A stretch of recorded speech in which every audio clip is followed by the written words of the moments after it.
Hey guys, Mr. License here with a brand new Let's Play. This one at last I finally decided to get on with, and yeah, it's been a while since I thought to do this. I thought now's a good time as any, I guess. And you're going to see what it is very soon, though you probably, if you read the title, you already know what it is. And honestly, this... probably recognize a bit of that music, don't you? Yes! The sequel to Broken Swords. Wow! It's been ages since I did the original. Now we're moving on to the sequel. So, you ready to begin? Let's do it. Broken Sword 2, otherwise known as The Smoking Mirror.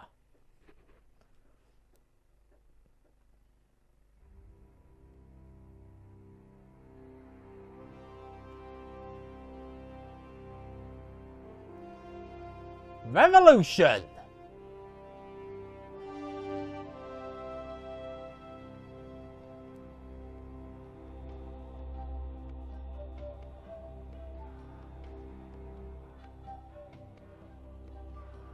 Okay.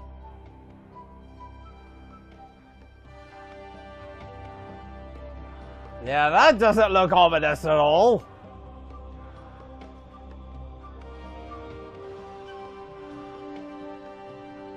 This must be the place.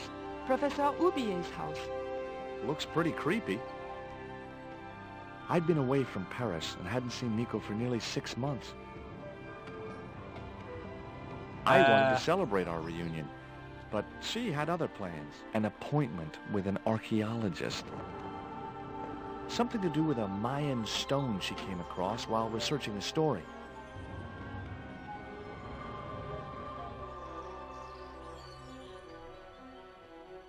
The guy who answered the door didn't look much like an archaeologist to me. I had a bad feeling about this.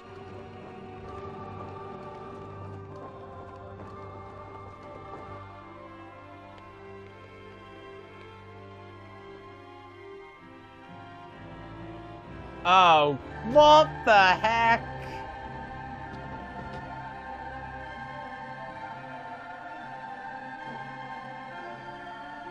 Wait. This guy's got an accomplice? Okay. Oh dear. So he came to see an archaeologist, and then this happens. What's in that box? Oh. George, Oh, you've gotta be kidding me. Yep, it appears, George, once again, you've fallen for a trap. But in this case, let's be honest, this is rather excessive. To be honest, I blame more Nico for making you come with you. So, I blame Nico for actually bringing you along when really this was not intentional. Even she didn't expect this to happen. Right, what do we do? Quite simple, really. First, we examine this. I glanced over the books, vaguely hoping to find a copy of How to Deal with Poisonous Spiders While Tied to a Chair. No such luck. But I noticed one corner of the bookcase was supported by a loose block of wood. Oh, really? Now, just a second, just realized... Where's the... Here's somewhere. There we go. Be sure I've done that right. Yep, that's now subtitles are on.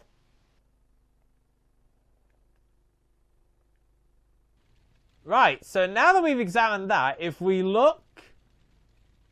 The bookcase was too big and heavy to move. Oh, sorry, it's not there, it's over here. Alright, George, knock it down and get rid of that flipping spider, please. Maybe I'd been a little heavy-handed, but it was a question of survival. Of course, I was still tied to a chair in a burning house with no means of escape. That's true, except for the fact this is behind the wardrobe, the cupboard, the bookcase, whatever. We're free. With one mighty bound, our hero was free. Now, I had to deal with that fire. Okay, so what we want to do first is examine this. Inside, I found a bottle of tequila.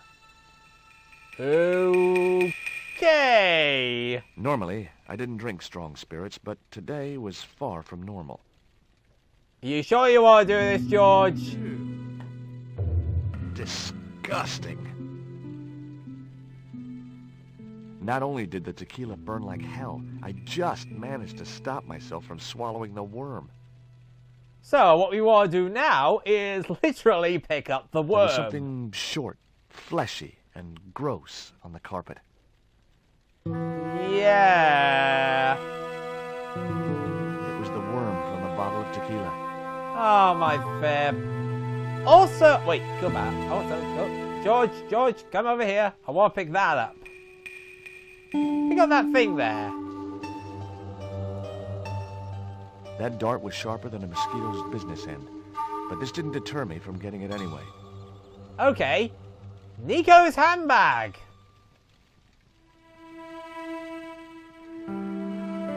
It was a stylish little canvas number containing a lipstick, a handwritten note, and a pair of nylon panties with a large love heart emblazoned across the front. It occurred to me that Nico's tastes must have really changed while I was away.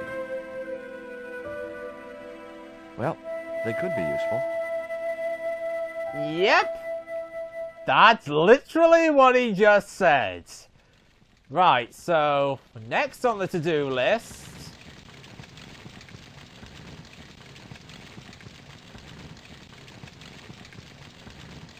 The cabinet was locked.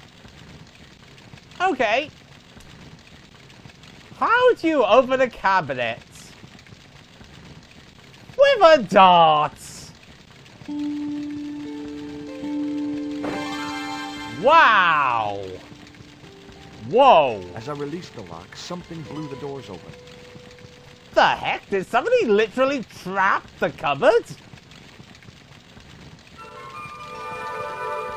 That cylinder was hot. I couldn't pick it up with my bare hands. Now. Yeah. Literally, this is what you do.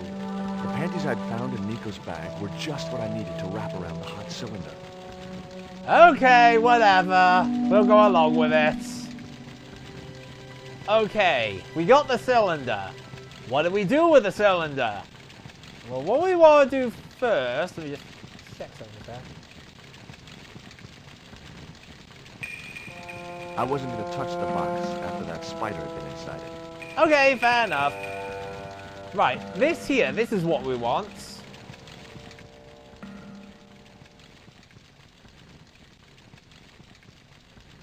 There was no pressure in the siphon. I guess it was out of gas.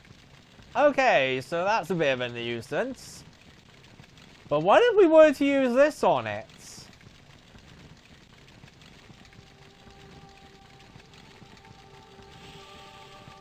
Put the gas in, and then...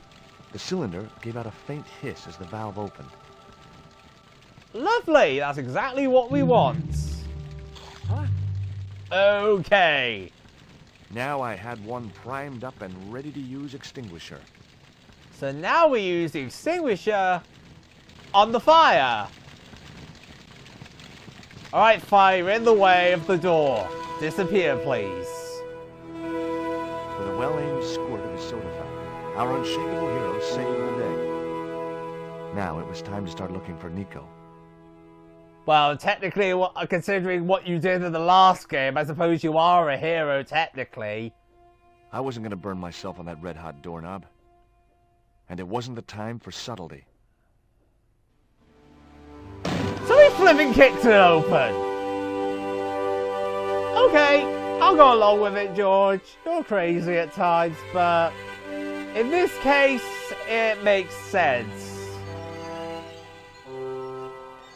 Right, first thing I want to do is go here and pick up the newspaper.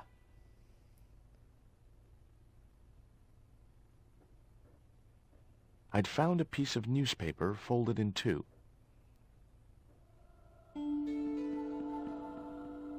It referred to a forthcoming eclipse of the sun. Unfortunately, it wouldn't be visible from Europe. The best place to view the eclipse would be Mexico. Note, that entire thing is a big plot point to this game. The phone was no use to me. Apart from Nico, there was no one in Paris I wanted to call. Okay. It was the newspaper clipping referring to the imminent eclipse. Wrapped inside it was another small piece of paper. Yep. It was a bank statement for Ubier's account from an automatic telling machine. The last 5 withdrawals were for large amounts, and all made in Marseille. It was Ubier's bank statement. Okay. I guess I had no business reading the note, but I figured it might give me a clue to what Nico was involved in. Okay. It was from André Labanau, the history student Nico had known at college. The letter was sentimental mush, and revealed that the exotic lingerie, as he called it, was a gift from him. It gave his telephone number. Labanau figured himself as a rival for Nico's affections. But I couldn't believe that that creep was in the running. Oh, brother. Yeah, by the way, George and Andre, like, remember, don't get on, and I really don't like Andre. Much as I disliked him, Labanau might be my only hope of finding Nico. But seriously, I don't like Andre. Much as I disliked him, Labanau might be my only hope of finding Nico. Here we go. I'm gonna regret this. Hi, Andre? Who is this? It's George Stobbart, Nico's boyfriend. Don't you mean ex-boyfriend? Look, I didn't call you just to pick a fight. I need to talk to you about Nico. Can't you accept she's just not interested in you? Listen, Andre, we need to talk. Nico's life depends on it. Okay. You remember the cafe at Montfaucon? Sure. Oh, that is so typical of Andre. He is so typical. Andre? You'd better show, you creep. Oh, yeah. This is where everything I felt an irrational urge to wipe my ear. I don't blame you. Andre is kind of annoying. So let's go. We gotta go to the cafe. Go figure. Wait, what? The door was locked. I didn't fancy my chances of kicking this door down. In that case, I will use this door then.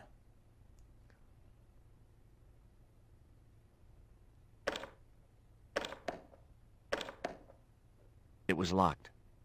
Huh. Okay then. Can we... I actually can't remember this bit, so let's see if I can get this right.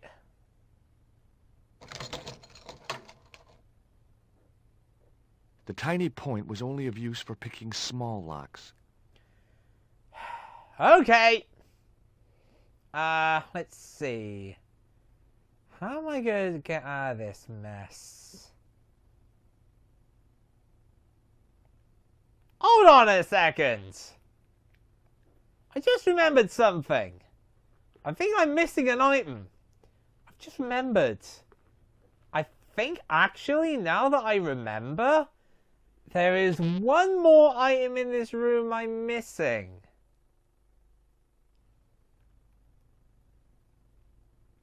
Come over here, George. Remember that tequila bottle? If I remember, there was actually another unit there. George, stop moving. Open that up.